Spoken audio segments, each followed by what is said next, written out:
Assalamualaikum. Berjumpa lagi kita dalam channel Nizam ZZK. Seperti biasa, ada satu lagi kisah seram yang akan saya kongsikan dengan korang. Untuk video kali ini, saya tarik dengan dua kisah seram, iaitu gerai misteri yang terdapat di pinggir jalan raya. Ramai daripada kita suka balik kampung bercuti dengan berkereta. Dan ramai yang suka mulakan perjalanan pada lewat malam hari. Sebab ada yang kata memandu malam ni lebih selesa dan kurang kenderaan, serta tak perlu nak hadap terik matahari. Kelemahan memandu malam pula selalunya akan menyebabkan kita mengantuk dan lapar, sebab suasana lebih sunyi dan sejuk. Dan disebabkan nak kurangkan rasa mengantuk, pasti korang akan cari tempat makan. Dan disebabkan itu juga, kemungkinan besar korang akan tersinggah di gerai makan misteri. Sebelum ni saya pernah kongsikan pengalaman seram seorang pengguna jalan raya di Jalan Puncak Alam yang berlaku pada awal tahun 2000. Nasibnya amat baik sebab dia tak sempat singgah makan di situ. Dan ada lagi satu perkongsian sekumpulan anak muda singgah makan di RNR Tasik Raban dan juga pengalaman seram di restoran Adik Manja. Kedua-duanya telah singgah di tempat tersebut walaupun restoran dan tempat makan tersebut telah lama ditutup. Dan untuk video kali ini, saya kongsikan dua lagi lokasi gerai misteri yang kerap disinggah oleh pengguna jalan raya pada lewat malam ketika melalui jalan tersebut. Ikuti video ini sehingga habis. Tapi sebelum tu, pastikan korang telah subscribe channel ni. Sokongan korang sangat-sangat saya hargai. Okeylah, apa kata korang layan video ni sehingga habis. Jom!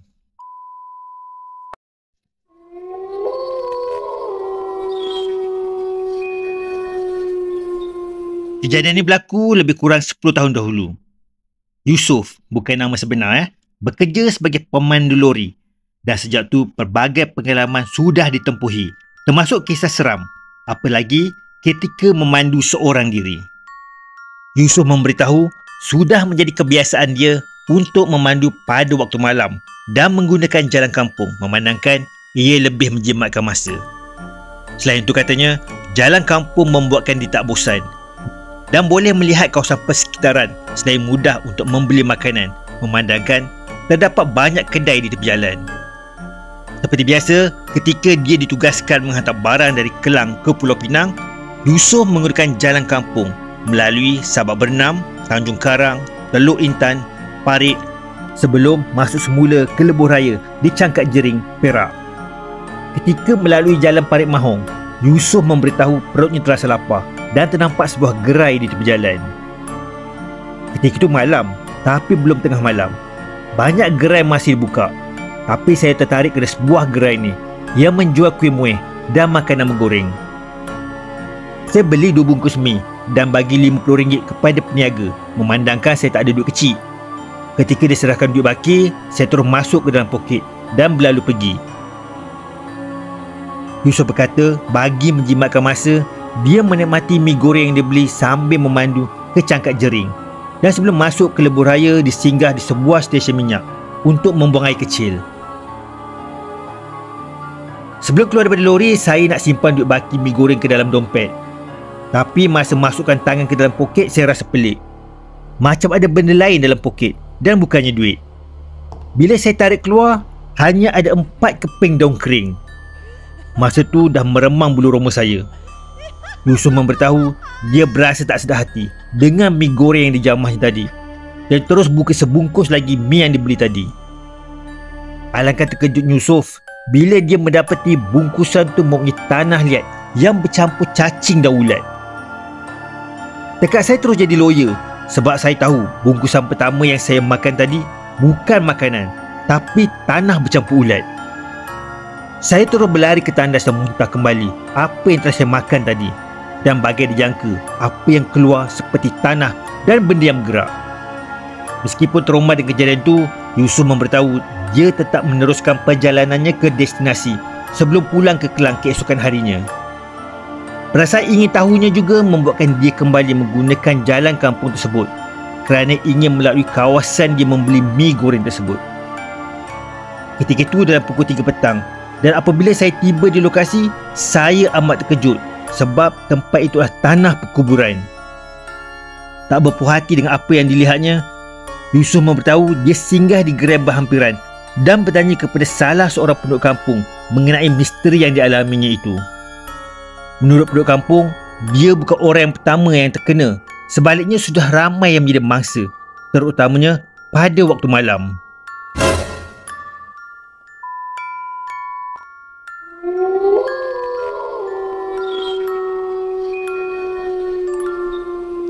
Kisah yang kedua ini pula berlaku pada tahun 1990-an. Ketika saya mengikuti keluarga ke Terengganu dari Johor. Perjalanan yang begitu lama untuk sampai ke pantai timur. Berjam-jam lamanya. Dan beberapa kali berhenti rehat. Bertolak waktu petang dan tiba pada waktu malam. Ayahku memandu dengan berhati-hati. Aku yang masa itu masih kecil hanya berdiam diri saja di dalam kereta bersama adik. Sesekali bergurau senda. Bila mengantuk, tertidur. Yelah, duduk dalam kereta memang bosan, tak ada buat apa-apa. Lainlah budak-budak zaman sekarang boleh main gadget. Bila aku tersedar, kami dah masuk ke laluan berbukit. Ayah cakap situ bukit bau. Jalannya memang turun naik. Dari kiri kanan memang dengan hutan je. Waktu tu pula dah malam. Kalau tak silap aku, lebih kurang pukul 10 malam. Ketika tiba di laluan tu, aku rasa seram sejuk. Tak tahu kenapa. Tiba-tiba bulu roma meremang. Adik aku pula seperti bimbang dan takut. Kawasan situ gelap. Kelihatan seperti kereta kami je yang berada atas jalan raya. Adik aku peluk aku erat-erat. Aku dan adik yang duduk di belakang rasa tak sedap hati. Selepas tu ayah buka tingkap, hisap rokok. Pada waktu tu bau rokok tiba-tiba tenggelam. Aku terhidu bau harum seperti bunga melati begitulah. Aku pun tegur ayah. Aku kata ada bau wangi. Selepas tu ayahku kata tak ada bau apa-apa pun. Aku pun diam je lah. Tapi bau tu masih terasa. Aku tanya adik. Dia tak bau juga. Aku sahaja yang bau. Mak pun tak bau juga. Tak lama selepas tu adik aku beritahu dia lapar. Ayah aku kata depan tu ada gerai. Aku pun nampak cahaya yang terang benderang. Ramai pula orang. Ayah pun berhentilah di gerai tu. Memang ramai pelanggan. Tapi yang aku peliknya, mana kenderaan lain? Mereka datang jalan kaki ke? Tapi kerana dah lapar, aku ketepikan pertanyaan-pertanyaan tu. Ayah dan mak pun masuk ke dalam gerai tu. Ayah cakap pesan makanan yang sama supaya sampai serentak. Kalau order berlainan menu, nanti jadi lambat. Kami semua sepakat order mi goreng. Kemudian kami pun dengarlah Sudik dan Kuali berlaga-laga di dapur. Tak lama selepas tu, pesanan kami pun tiba. Pelayan pula lain baik. Layan kami dengan sangat ramah. Katanya kalau nak tambah lagi, beritahu. Memang sungguh sedap. Mi gorengnya sangat sedap. Sampai licin kami makan. Aku mula perasan, pelanggan di gerai tu semuanya pandang kami. Aku beritahu ayah. Mereka tengok kita. Lepas tu ayah perhatikan mereka dan ayah berkata pada aku, adalah mereka buat hal mereka. Aku pun peliklah. Memang tadi mereka tengok ke arah kami serentak. Aku dah mula meremang bulu roma. Cara mereka tenung ke arah aku tu lain macam. Aku jadi takut. Selepas selesai, ayah pun bayar sejumlah wang. Ayah cakap bakinya ambil lah. Pelayan tu senyum saja. Dan ketika aku dan adik nak masuk ke dalam kereta, aku terhidu lagi bau harum. Adik dah masuk dalam kereta. Tinggal aku yang belum masuk. Aku rasa nak menoleh ke arah gerai tu. Aku pun pandang. Alangkah terkejutnya aku bila aku dapati muka mereka kosong, tanpa wajah. Aku leka-leka masuk dan pekuk muka aku dengan tangan. Mak aku tanya kenapa, tapi aku tak jawab sebab aku takut sangat. Ayah aku pun teruskan perjalanan seolah-olah macam tak ada apa-apa yang berlaku. Aku pun tak cerita apa yang aku lihat. Selepas sampai ke rumah pakcik aku, ayah aku pun beritahu yang kami semua dah siap makan. Pakcik aku pun tanyalah, makan kat mana? Lalu ayah beritahu, makan di gerai di bukit sana. Hish, Mana ada gerai kat situ? Ayahku tetap mengatakan memang ada gerai.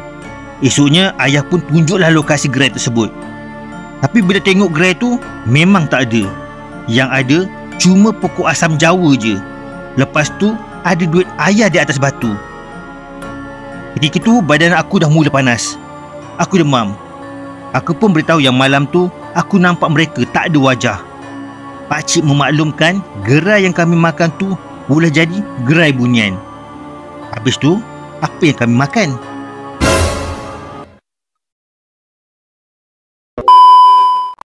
Macam, apa perasaan korang kalau korang tersinggah ke gerai makan misteri ni dan dah kenyang makan pula tu? Tapi sedar-sedar, rupa-rupanya gerai tu tak wujud. Pasti korang ngeri bila bayangkan apa yang korang dah makan pada masa tu. Sebaik-baiknya berhati-hatilah sekiranya korang memandu di malam hari, terutamanya jika melalui kawasan-kawasan kampung atau penyembur hutan. Agak tak masuk akal jika terdapat gerai makan yang dibuka lewat malam, sedangkan kawasan sekitarnya bukan kawasan penempatan penduduk. Okeylah, sampai di sini saja perkongsian kali ini. Sekiranya korang ada kisah-kisah seram yang menarik, bolehlah tinggalkan di ruangan komen. Saya akan cuba jadikan satu video yang menarik, insya-Allah. Okeylah, kita jumpa di video yang akan datang. Assalamualaikum. Bye-bye.